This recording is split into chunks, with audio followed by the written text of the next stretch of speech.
Hi everyone. Maths by विशाल शुक्ला के online platform में आपका स्वागत है। मैं विवेक सिंह। देखो, अंग्रेजी में एक कहावत है। अंग्रेजी में क्या कहावत है कि if anything is not going good in your life means your time is bad. कि अगर आपके लाइफ में कुछ अच्छा नहीं हो रहा है, इसका मतलब आपका समय खराब है। So wait for the proper time. तो सही समय का क्या करो, वेट करो। Everyone is suffering with this epidemic. सभी लोग इस एपेडेमिक से सफ़र है। इसका मतलब ये नहीं है कि आप शांति से बैठ जाएंगे, नहीं।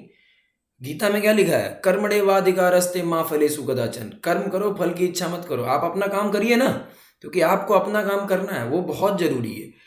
देखो, ऐसे ही लंदन में हुआ था। लंदन में प्लेग फैला हुआ था, तो what did mister Newton Newton ने ग्रेविटी को डेवलप कर दिया। सब उस समय भी लोग क्वारंटाइन हो रहे थे, आज भी लोग क्वारंटाइन हो रहे हैं। तो अगर हम क्वारंटाइन होके आपको पढ़ा सकते हैं, तो आप पढ़ क्यों नहीं सकते हैं? समझ में आएगी नहीं है तो आप पढ़िए। दूसरे नंबर पे आपको बात बता दें कि 15 जून से ऑनलाइन बैचेस स्टार्ट हो रहे हैं विशाल शुक्ला सर के, और जिसकी फीस केवल 999 रुपये है। और अगर आपको कोई इन्फॉर्मेशन चाहिए तो आप इस नंबर पे कांटेक्ट भी कर सकते हैं। बाकी आप जो है बेसिकली ये जो ऐप है, इस ऐप को भी आप डाउनलोड कर सकते हैं अपने एंड्रॉयड फ़ोन में। अब हम आते हैं सीधे सीधे टॉपिक पे। मेरा नाम विवेक सिंह है। I am B Com honours from financial market management, masters in public administration from Banaras Hindu University. ठीक है, तो हम आपको यहाँ पर ये बताने वाले हैं कि why India's forex reserve are rising. कि इस समय जो इंडिया है उसका जो फॉरेक्स रिजर्व है वो क्यों बढ़ रहा है, और what this mean for the economy, और इसका इकोनॉमी में क्या मतलब है। ठीक है, हम ये मानते हैं कि आपको इकोनॉमिक्स नहीं आती है, लेकिन हम आपको बहुत ईजी लैंग्वेज में समझाते हैं, आप उसको समझिए। क्या है बेसिकली, जब कभी भी हम बात करते हैं पहले हम न्यूज का एनालिसिस कर लेते हैं, क्योंकि न्यूज का एनालिसिस इज वेरी इंपॉर्टेंट। देखो, एक कहावत है, read the news not the newspaper. कभी भी न्यूज को पढ़ना है, न्यूज़पेपर को नहीं पढ़ना है। Read the news not the newspaper. और newspaper are the good source of knowledge. ठीक है, न्यूज़पेपर जो है वो गुड सोर्स है किसका? नॉलेज का। तो न्यूज़पेपर बहुत अच्छी हैबिट भी है, उसको आपको पढ़ना भी चाहिए। ठीक है, अब मैं आपको यहाँ पे डिकोड करके बताता हूँ कि ये न्यूज़ बेसिकली क्या है जो इंडियन एक्सप्रेस न्यूज़पेपर में पब्लिश हुई है, और इससे एग्जाम में कैसे क्वेश्चन आएंगे, चाहे वो कोई भी एग्जाम हो। If I am talking about the UPSC, if I am talking about the assessee, if I am talking about the bank, her exam के लिए इंपॉर्टेंट है। चाहे आप बहुत बड़े एग्जाम की बात करें, चाहे उससे थोड़ा छोटे पे चले जाएं, चाहे उससे और छोटे पे चले जाएं, चाहे रेलवेज के एग्जाम पे चले जाएं। ठीक है ना, सब एग्जाम के लिए इंपॉर्टेंट है। अब समझना है कि बेसिकली ये है क्या। तो पहले न्यूज का एक डिकोडिंग कर लेते हैं। जैसा कि यहाँ पे साफ साफ शब्दों में लिखा हुआ है कि इंडिया का जो फॉरेक्स है वो $500 बिलियन जो है वो इंक्रीज किया 5 जून तक। जो 5 जून तक रिजर्व बैंक ऑफ इंडिया ने अपना डेटा क्या बोलते हैं रिलीज किया, उस डेटा में ये बताया गया कि इंडिया का जो फॉरेक्स है इस समय $500 बिलियन को क्रॉस कर गया है। ठीक है, अब ये सोचो, unlike in 1991 when India has to place its gold reserve to stave off a major financial crisis। अब आपको पता होगा कि 1990 की अगर हम बात करें तो 1990 में हमारे देश में बेसिकली इकोनॉमिक क्राइसिस आया था, और उस इकोनॉमिक क्राइसिस में हमने अपने सोने को गिरवी रखा था। समझ में आया कि नहीं है? उस समय मतलब 90s में हमने अपने सोने को गिरवी रख के आईएमएफ और बैंक ऑफ इंग्लैंड से हमने लोन लिया था अपनी इकोनॉमी को बचाने के लिए। समझ में आया कि नहीं है? और आज ये स्थिति है कि जब पूरी दुनिया में महामारी फैली हुई है, तो उस महामारी में भी जो हमारा फॉरेक्स रिजर्व है वो $500 बिलियन को क्रॉस कर गया है। समझ में आया कि नहीं है? While the situation is gloomy on the economic front. ठीक है, एक तरफ अगर आप ये देखते हैं कि हमारा जो जीडीपी है वो कॉन्ट्रैक्ट कर रहा है, हमारा 40 साल में सबसे कम जीडीपी है, लेकिन इसके बाद भी हमारा जो फॉरेक्स रिजर्व है वो 500 बिलियन डॉलर को क्रॉस कर गया। तो हमें ये समझना चाहिए कि आखिर क्या है ये सिचुएशन, कि 90 में हमने फाइनेंशियल क्राइसिस का सामना किया था, और उस समय हमने अपने सोने को गिरवी रख के दूसरे देशों से हमने पैसा लिया था अपनी इकोनॉमी को बचाने के लिए। और आज जो पूरी दुनिया में कोविड-19 का एपिडेमिक फैला हुआ है और 40 साल में हमारी जीडीपी जो है वो सबसे लोएस्ट लेवल पे है, इसके बाद भी हमारा जो फॉरेक्स है वो $500 बिलियन को क्रॉस कर गया है। तो what is the reason behind that? तो यहाँ पर हम एक एक बात को, एक एक पहलू को बहुत ही इजी लैंग्वेज में समझेंगे। ठीक है, देखो, कोई भी एग्जाम जो होता है ना, चाहे आप यूपीएससी का एग्जाम दे रहे हो, चाहे आप एसएससी का एग्जाम दे रहे हो, चाहे आप बैंक का एग्जाम दे रहे हो, if you are going for railways, अगर आप रेलवे का दे रहे हो, तो देखो सब एग्जाम में क्वेश्चन पूछने का तरीका एक ही होता है। कहीं का लिटरेचर टफ होता है, कहीं का लिटरेचर ईजी होता है। अब अगर आप एसएससी में जाओगे, अगर वहां पे अगर आपसे फॉरेक्स के बारे में पूछेगा तो उसका लिटरेचर थोड़ा इजी होगा। बैंक एग्जाम में जाओगे तो उसका लिटरेचर इजी होगा, और रेलवे के एग्जाम में जाओगे तो उसका लिटरेचर इजी होगा। whenever you go for the UPSC, अब आप आईएएस के एग्जाम के लिए जा रहे हो तो वहां का जो लिटरेचर होगा थोड़ा सा टफ होगा, बस यही फर्क होता है। तो अगर आपने एनालिसिस करना सीख लिया, एग्जाम के पेपर का एनालिसिस करना सीख लिया कि एग्जामिनर कैसा क्वेश्चन पूछ रहा है, एग्जामिनर वही क्वेश्चन पूछेगा जो मार्केट में चल रहा है।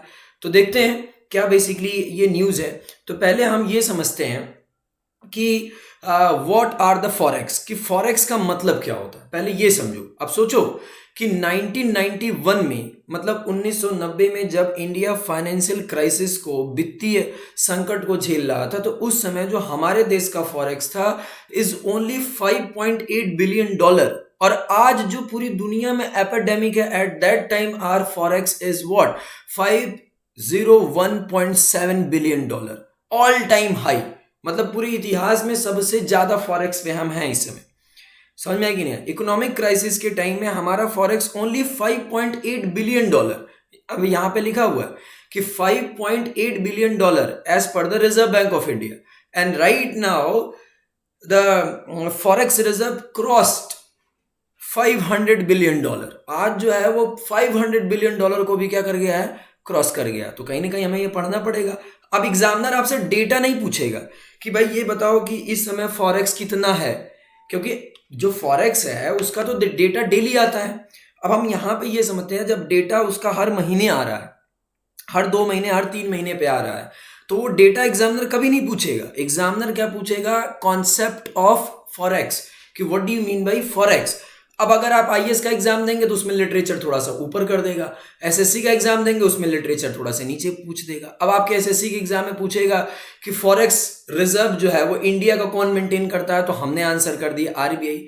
ठीक है, अब कल को एग्जाम में ये क्वेश्चन पूछ दे, अब आप आईएएस का एग्जाम दे रहे हैं, तो what are the component who are the part of the forex, कि कौन कौन से ऐसे कंपोनेंट है जो फॉरेक्स के पार्ट हैं। अब वो आईएएस के एग्जाम में पूछ देगा तो लिटरेचर चेंज कर दिया, क्वेश्चन तो वही रहा ना कि फॉरेक्स, लेकिन एग्जामिनर ने क्या कर दिया, लिटरेचर को चेंज कर दिया। तो यू हैव टू अंडरस्टैंड, ये आपको समझना पड़ेगा कि लिटरेचर क्या है, ठीक है ना। और अब देखते हैं कि what do you mean by forex.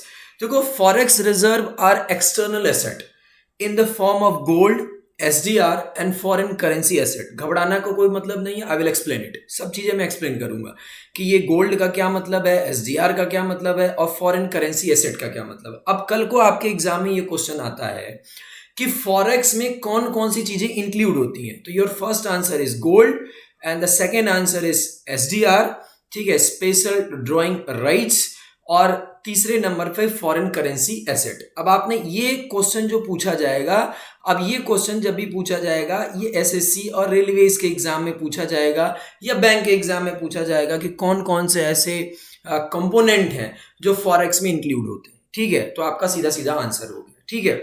लेकिन अब जब आप आईएएस के एग्जाम में जाएंगे तो उसमें वो थोड़ा सा घुमा के पूछेगा। कैसे घुमा के पूछेगा, ऐसे देखो, अब एग्जाम में ऐसे पूछ देगा कि फॉरेक्स इंक्लूड्स, ठीक है, ये अब आईएएस का मैं एग्जाम का क्वेश्चन बता रहा हूं। Forex includes number 1, number 2, number 3। अब इसके नीचे लिख देगा code, option a, option b, option c, option d. अब यहाँ पे ऑप्शन लिख दिया गोल्ड, यहाँ पे लिख दिया क्या बोलते हैं एसडीआर, और यहाँ पे लिख दिया क्या बोलते हैं फॉरेन करेंसी एसेट।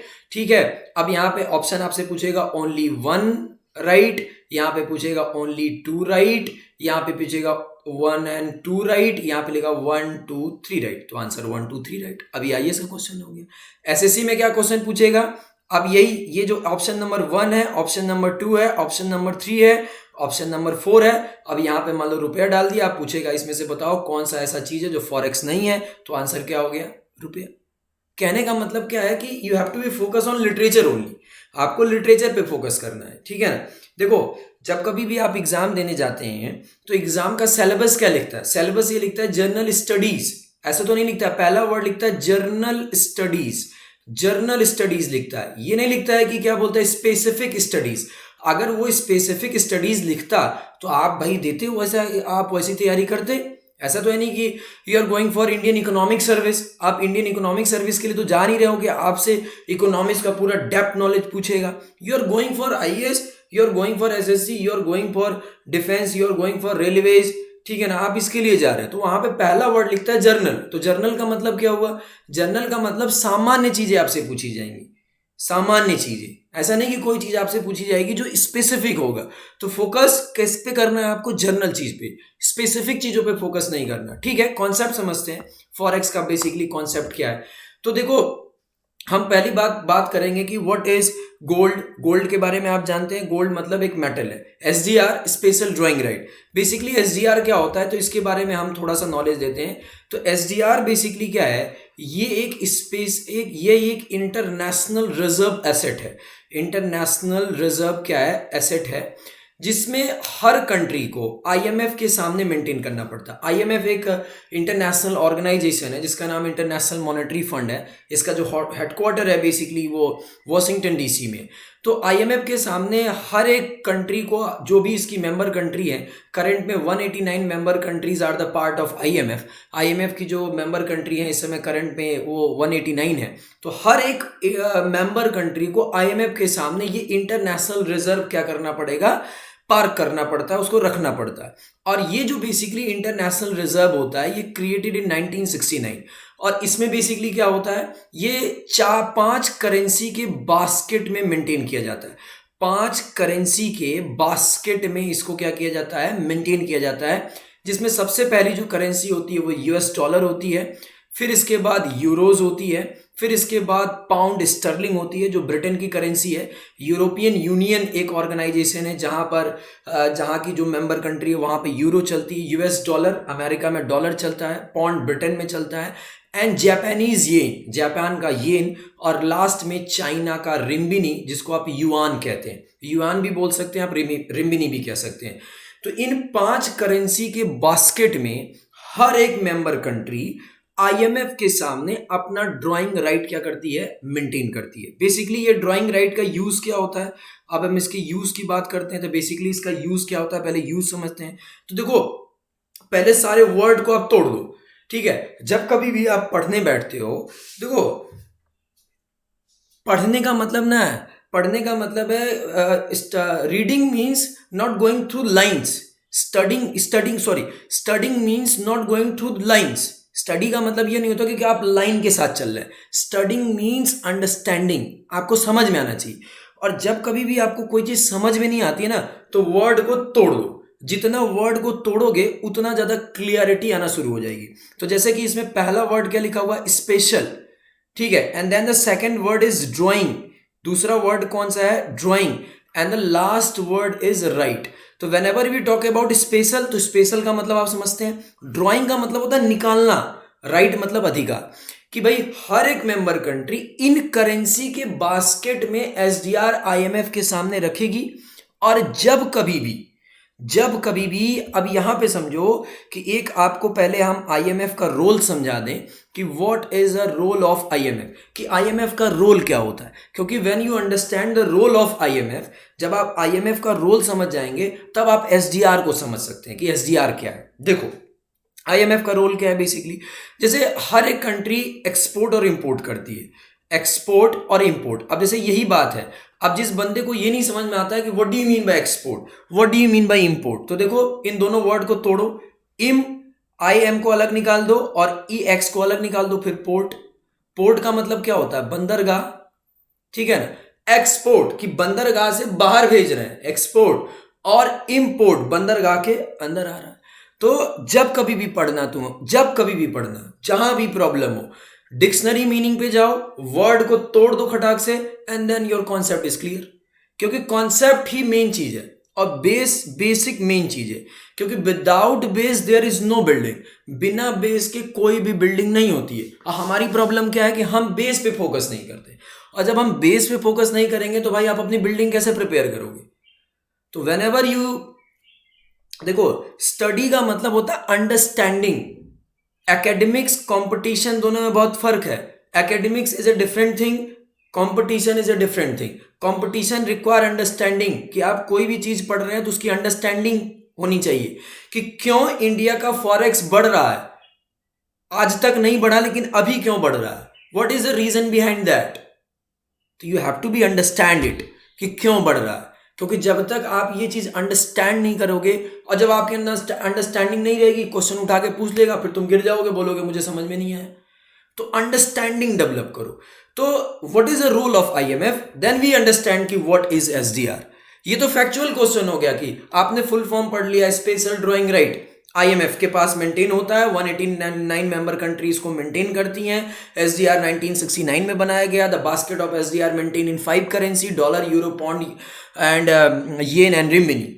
ठीक है ना, ये तो आपने फैक्ट पढ़ लिया कि कल को आपके एग्जाम में आया क्वेश्चन कि भाई ये बताओ कि जो एसडीआर है वो कितनी करेंसी के बास्केट में मेंटेन किया जाता है, तो आपने आंसर कर दिया कि वो 5 करेंसी के बास्केट में मेंटेन किया जाता है। अच्छा, आईएमएफ ने एसडीआर को कब डेवलप किया था, आपने आंसर कर दिया 1969। तो it is not concept, it is only what, fact. Factual चीजें तो मतलब वही वाली बात होगी। फैक्ट का मतलब क्या होता है, रटना। और वो कहते हैं ना, रटंत विद्या अवंति नाही, चपंती भोजन पचंती नाही। रटी हुई विद्या आती नहीं है, और चाप के अगर खाना खा लोगे तो पचेगा भी नहीं। समझ में आएगी नहीं है? तो चाप के खाना भी नहीं है और रटना भी नहीं है, और रटेंगे आप तभी नहीं जब आपका कॉन्सेप्ट क्लियर होगा। ठीक है ना। और आजकल यही चीज हो रही है कि सब लोग रट रहे हैं, तो रटने का कॉन्सेप्ट खत्म करो। ठीक है, तो समझते हैं इज वेरी टू हॉट, बहुत ज़्यादा गर्मी है। ठीक है ना, गर्मी भी अपने उफान पे है इस समय। तो देखते हैं कि what is a role of IMF. तो जब कभी भी हम आईएमएफ की बात करते हैं तो जैसे जैसे क्या होता है कि जब दो कंट्री एक्सपोर्ट इंपोर्ट करती है, तो कभी कभी क्या होता है कि किसी कंट्री का इंपोर्ट ज़्यादा हो जाता है, उसका एक्सपोर्ट कम हो जाता है। मतलब एक्सपोर्ट डिक्रीजेस और import increases just because of enhancement in import. वो जो कंट्री होती है उसका ट्रेड डेफिसिट बढ़ जाता है। क्या बढ़ जाता है? ट्रेड डेफिसिट बढ़ जाता है, उसका व्यापार घाटा बढ़ जाता है। घाटा समझते हो ना? घाटा का मतलब क्या होता है कि इनकम आपके पास कम है, एक्सपेंडिचर आपके पास ज्यादा है। मतलब आपके पास पैसा आया कम, गया ज्यादा, तो उसको हम घाटा बोलते हैं।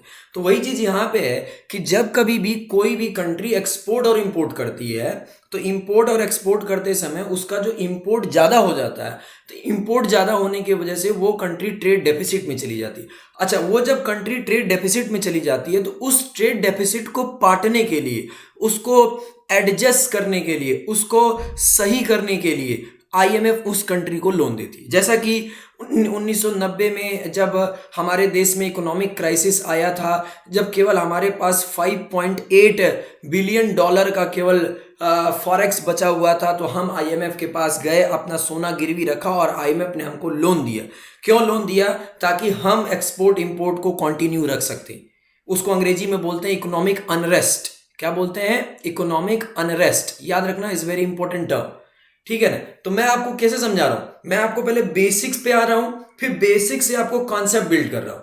अब आप ये समझो कि what is a role of IMF. अब आपने ये समझ लिया कि आईएमएफ का रोल पूरी दुनिया में एक ही है कि whenever a country faces a problem of, whenever a country faces financial problem, then ही बैक टू दी आईएमएफ। इसके बाद वो भीख मांगने जाती है, किससे? आईएमएफ से। और आईएमएफ उसको लोन तभी देता है कि जब आपका एसडीआर वहां पर मेंटेन हो। समझ में आएगी नहीं है? तभी आपको वो लोन देगा, क्योंकि भाई आईएमएफ भी तो आपसे सिक्योरिटी रखेगा। ऐसे तो आप जैसे बैंक लोन लेने जाते हैं, बैंक में आप जाते हैं लोन लेने, तो बैंक में जब आप लोन लेने जाते हैं तो बैंक आपको कैसे लोन देता है? First he place the security. पहले वो सिक्योरिटी को प्लेस करता है, पहले आपके घर के या जमीन के कागजात को गिरवी रखवाता है, इसके बाद आपको क्या कर देता है? लोन देता है। तो हर एक member country in international currencies के फॉर्म में आईएमएफ के सामने क्या मेंटेन करती है? एसडीआर। ठीक है ना। और जो ये एसडीआर होता है is a part of forex. ये जो एसडीआर होता है वो पार्ट होता है किसका? फॉरेक्स का। अब दूसरे नंबर पे अगर हम बात करते हैं, तीसरे नंबर पे कि what do you mean bye foreign currency asset. अब फॉरेन करेंसी एसेट का मतलब क्या होता है? अब जैसे आपके कंट्री में एफडीआई से पैसा आ गया, एफडीआई अभी मैं आप समझाऊंगा, डोंट वरी, बस स्टे हियर, बी पेशेंट। समझ में आएगी नहीं यार? क्योंकि whenever you lose your patient, जब कभी भी आप अपने पेशेंस को लूज करोगे, सब चीज खत्म हो जाएगी। देखो, मैं पेशेंस के साथ बैठा हुआ हूँ, गर्मी लग रही है, इसके बाद भी लेक्चर बना रहा हूँ। क्यों बना रहा हूँ? क्योंकि मेरे अंदर पेशेंस है। मेरे अंदर पेशेंस है कि मुझे आपको पढ़ाना है, तो आपके अंदर भी वैसा ही पेशेंस होना चाहिए कि आपको भी क्या करना है, पढ़ना है। तो what do you mean bye foreign currency asset? Again come on the topic कि अगर हम ये बात करें कि फॉरेन करेंसी एसेट का बेसिकली क्या मतलब होता है, तो जैसा कि ब्रैकेट में लिखा है, capital inflow to the capital market, FDI external commercial borrowings. अब आप जैसे मान लो एफडीआई है, मान लो कि एक बाहर की कंपनी है, देखो इसमें पहले ही वर्ड लिखा है फॉरेन, ठीक है ना, फॉरेन डायरेक्ट इन्वेस्टमेंट। एफडीआई का फुल फॉर्म क्या होता है? Foreign direct investment. फॉरेन को हिंदी में हम क्या बोलते हैं? विदेशी, नॉट देसी, इज नॉट अ देसी गर्ल, इज अ विदेशी गर्ल।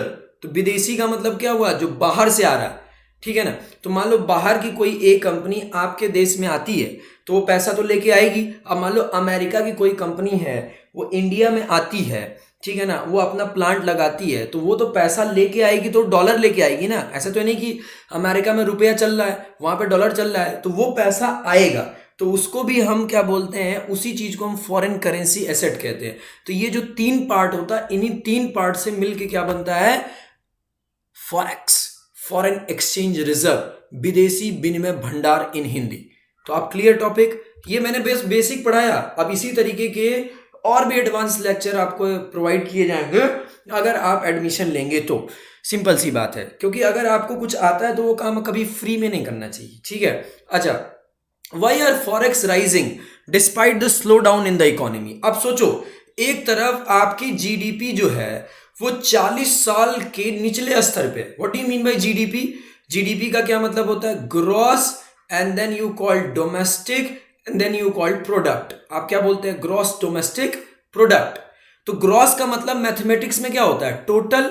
और डोमेस्टिक का मतलब क्या होता है? विद इन द बाउंड्री, आपके देश में, विद इन द बाउंड्री आपके देश में। प्रोडक्ट का मतलब क्या होता है? गुड्स एंड सर्विस, कि आपके देश में जितनी भी गुड्स एंड सर्विस बन रही है उसकी टोटल मॉनेटरी वैल्यू क्या है, उसको मेजर करने का जो पैमाना होता है उसी को हम क्या बोलते हैं? जीडीपी बोलते हैं। अंडरस्टैंड? समझो मेरी बात कि what do you mean by GDP? GDP का क्या मतलब होता है? Don't be confused and don't put your mind into dilemma. अपने माइंड को डिलेमा में रखने का कोई भी मतलब नहीं है। Just go a simple example.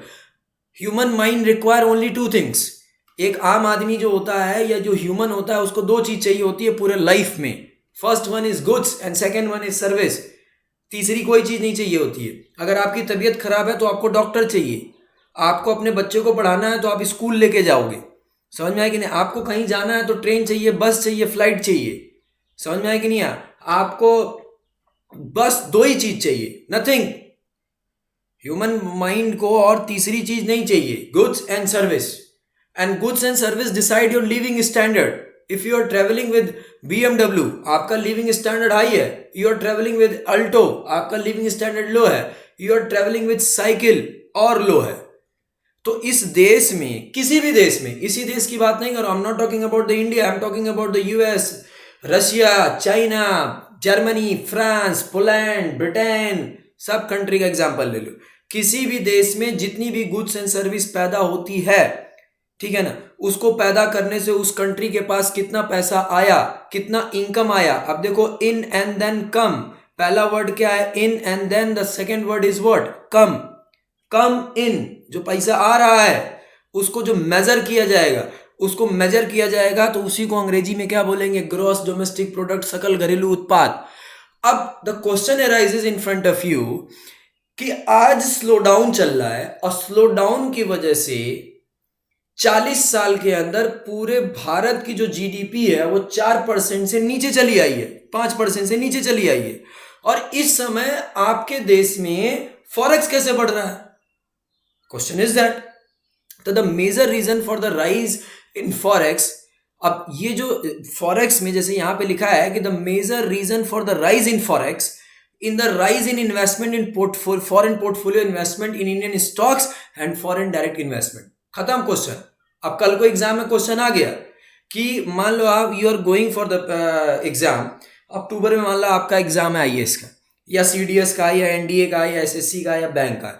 कल को क्वेश्चन आ गया कि ऐसा क्या क्या रीजन था कि स्लो डाउन में जो है फॉरेक्स इंडिया का बढ़ गया। तो आंसर आप कर देना। पहला रीजन होगा फॉरेन पोर्टफोलियो इन्वेस्टमेंट और दूसरा रीजन होगा फॉरेन डायरेक्ट इन्वेस्टमेंट। अब आपके भी दिमाग में ये क्वेश्चन आ रहा होगा कि ये कौन सा वर्ड है foreign portfolio investment and foreign direct investment, तो दोनों के बीच में, क्योंकि अगर आप देखोगे एज पर the reserve bank of India, Reserve bank of India क्या कह रही है कि फॉरेन जो इन्वेस्टर है इस समय भारत के कंपनियों के स्टेक्स को एक्वायर कर रहे हैं, और जब वो भारत के कंपनियों के स्टेक को, उनकी हिस्सेदारी को एक्वायर कर रहे हैं, तो मान लो अमेरिका का एक इन्वेस्टर है, वो भारत के किसी रिलायंस के कंपनी के स्टॉक को खरीदेगा, तो भैया डॉलर तो आएगा ना, तो उससे आपका फॉरेक्स क्या हो रहा है, बढ़ रहा है। अब समझो, अब यहां पे मैं तुम्हें समझाता हूं कि बेसिकली ये फॉरेन पोर्टफोलियो इन्वेस्टमेंट और बेसिकली क्या बोलते हैं फॉरेन डायरेक्ट इन्वेस्टमेंट के बीच में क्या फर्क होता है। तो पहले हम ये समझते हैं कि फॉरेन पोर्टफोलियो इन्वेस्टमेंट और फॉरेन डायरेक्ट इन्वेस्टमेंट के बीच में बेसिकली क्या डिफरेंस है। ठीक है, बहुत आसान है, कुछ है नहीं, ठीक है ना। जस्ट वेट करो, वेट एंड वॉच, बिकॉज ये देखो कोई क्लास नहीं है। अब क्लास भी नहीं है तो भाई आप मेरे सामने तो हो नहीं कि मैं आपको देख रहा हूं, बस आप वर्चुअली हो रहा है, तो उसमें आपको थोड़ा पेशेंस तो मेंटेन करना ही पड़ेगा। तो क्वेश्चन इज दैट कि what is the difference between foreign portfolio investment and what is the difference between FDI. देखो बहुत सिंपल है, दोनों ही वर्ड के सामने पहला वर्ड लगा है फॉरेन लगा है, यहां पर भी फॉरेन पोर्टफोलियो इन्वेस्टमेंट लिखा है और यहां पे लिखा है फॉरेन डायरेक्ट इन्वेस्टमेंट। तो what is the difference between direct investment and portfolio investment. देखो पहले जनरल समझो, दोनों ही विदेशी हैं, बाहर से आ रहे हैं। देखो ये जो मार्केट का प्लेयर होता है ये बहुत सेंसिटिव प्लेयर होता है। जैसे जब कभी भी ना आपकी इकोनॉमिक पोजीशन अच्छी होगी, ठीक है ना, तो खटाक से आपके कंपनी में आएगा, शेयर खरीद लेगा, और जैसे ही देखेगा कि आपके देश की इकोनॉमिक कंडीशन सही नहीं है, यहां से पैसा निकाल के क्या कर जाएगा, भाग जाएगा। तो देखो जब कभी भी हम इन्वेस्टर की बात करते हैं तो इन्वेस्टर एक ऐसा बंदा है जो इन्वेस्टमेंट करता है। अब आपके दिमाग में ये भी क्वेश्चन आ रहा होगा कि what do you mean by investment nothing, purchase of asset. जब कभी भी आप एसेट को खरीदते हो तो उस प्रोसेस को हम इन्वेस्टमेंट कहते हैं। आपने सोना खरीद लिया, इन्वेस्टमेंट है। आपने जमीन खरीद ली, इन्वेस्टमेंट है। आपने किसी कंपनी के शेयर को खरीद लिया, मान लो रिलायंस एक कंपनी है, उसके 100 शेयर है, अब वो 100 शेयर में से 10 शेयर बेच रहा है, तो आपने 10 शेयर जो है उसके खरीद लिए। मान लो उसने बोला कि हम अपने 10 शेयर जो है वो 1,000 रुपए में बेचेंगे, तो अब 1,000 रुपए आप दे देंगे रिलायंस को, और आप जो है 10 शेयर के रिलायंस के क्या बन गए, मालिक बन गए। समझ में आएगी नहीं है? तो आपने इन्वेस्टमेंट कर दी, इसको इन्वेस्टमेंट करते हैं। अब प्रश्न ये उठता है कि आपने वो 10 शेयर क्यों खरीदा, तो आपने 10 शेयर इसीलिए खरीदा कि आपको भविष्य में फायदा होगा। आप टीवी खोलते हैं, ऐड आता है म्यूचुअल फंड में निवेश सही है, लेकिन म्यूचुअल फंड बाजार जोखिमों के अधीन है, क्योंकि जोखिम तो हर चीज में है। Risk is everywhere. जिंदगी एक रिस्क है, कहते हैं ना, जिंदगी एक क्या है, रिस्क है। तो what do you mean bye risk means uncertainty. जो चीज फिक्स नहीं है उसी को हम अंग्रेजी में क्या बोलते हैं, रिस्क। ये बात याद रखना, रिस्क का मतलब क्या होता है, अनसर्टेन, जो डिसाइड नहीं है वही रिस्क है। ठीक है, तो इसीलिए कहता है कि म्यूचुअल फंड में निवेश सही है, कि मतलब अगर आपके पास पैसा है तो आप म्यूचुअल फंड खरीदो, तो आपको 10 साल बाद फायदा होगा, लेकिन जरूरी नहीं कि फायदा हो। मान लो इकोनॉमी नीचे चली जाएगी तो फायदा नुकसान में कन्वर्ट हो जाएगा, क्योंकि इकोनॉमिक एक्टिविटी क्या है, प्रॉफिट एंड लॉस। तो अगर एक इन्वेस्टर इन्वेस्टमेंट करता है तो जस्ट बिकॉज ऑफ रिटर्न, वो रिटर्न लेने के लिए इन्वेस्टमेंट करता है। तो अगर आप रिलायंस के 10 शेयर खरीद रहे हैं 1,000 रुपए में, तो आप इसीलिए खरीद रहे हैं कि ताकि हमको फायदा होगा। अब भविष्य में होगा कि नहीं होगा वो तो इकोनॉमिक कंडीशन बताएगा, वो तो फैक्टर बताएगा। किसी ने ये सोचा था कि कोविड आ जाएगा, कितने लोगों ने तो मार्च में अपने नए बिजनेस स्टैब्लिश किए होंगे, उनका भी डूब गया हो गया, तो उनके लिए वो रिस्क बन गया।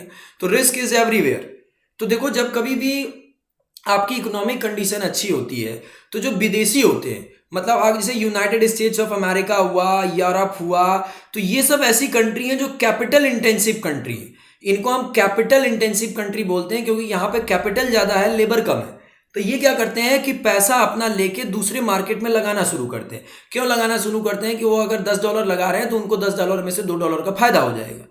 ठीक है, तो इसको आप बोलेंगे एक तरीके से पोर्टफोलियो इन्वेस्टर है। तो ये क्या करते हैं, किसी कंपनी के स्टॉक को खरीद लेते हैं, केवल किसी कंपनी में इन्वेस्टमेंट कर देते हैं। मान लो रिलायंस में इन्वेस्टमेंट कर दिए, इस लिहाज से कि हमें फायदा होगा। जैसे आप इन्वेस्टमेंट करते हैं कि मुझे फायदा होगा कि हमने ये जमीन खरीदी है आज, इसको मैं 2 साल बाद बेचूंगा, आज 5 लाख में खरीदी है, 2 साल बाद बेचूंगा तो मुझे 10 लाख मिलेगा, ठीक है ना।